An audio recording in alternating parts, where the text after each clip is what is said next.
Well, it will be a politics-packed weekend here in southern Arizona, as KGUN-9 On Your Side's Craig Smith shows us. With the special election for Congressional District 8 just a few weeks away, both candidates and their teams will be making the most of the time.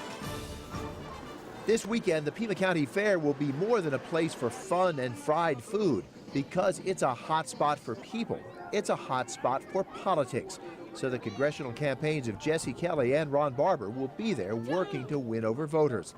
Because this is a special election caused by Gabrielle Giffords' resignation, the election's in June, not November. And that tight timeline means there is not a moment to waste.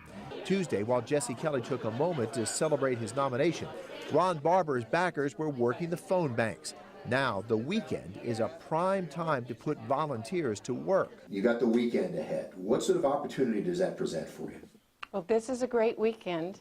We're having several events that are happening this weekend. Tomorrow afternoon at Republican headquarters, we're having our kickoff, CD8 kickoff campaign, and everyone will be there. All the candidates will be there, all the volunteers will be there, and we'll be having food and speeches, and so that's one thing that's happening. Late Friday, the Barber campaign was working the phone banks and planning for face-to-face contacts. When you go out on the weekend, do you end up knocking on doors in neighborhoods, or you go where the activities take people on the weekend?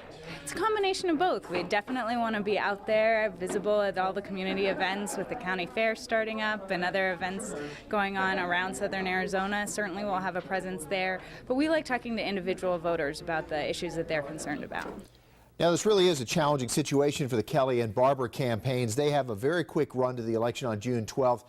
And then even after we know who won that race, they basically have to keep campaigning for a whole new election for the congressional district, the new congressional district, which would have slightly different boundaries and be called District 2, and that's for November. That's right. Now, in the meantime, these campaigns, we know, really rely on these volunteers to get the job done.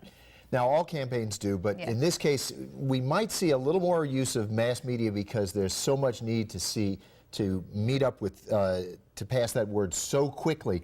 But it's really the ideal to have face-to-face contact, ideally with the candidates, if not with candidates, with volunteers and campaign workers. All right, Greg, a lot of work ahead. Thank you.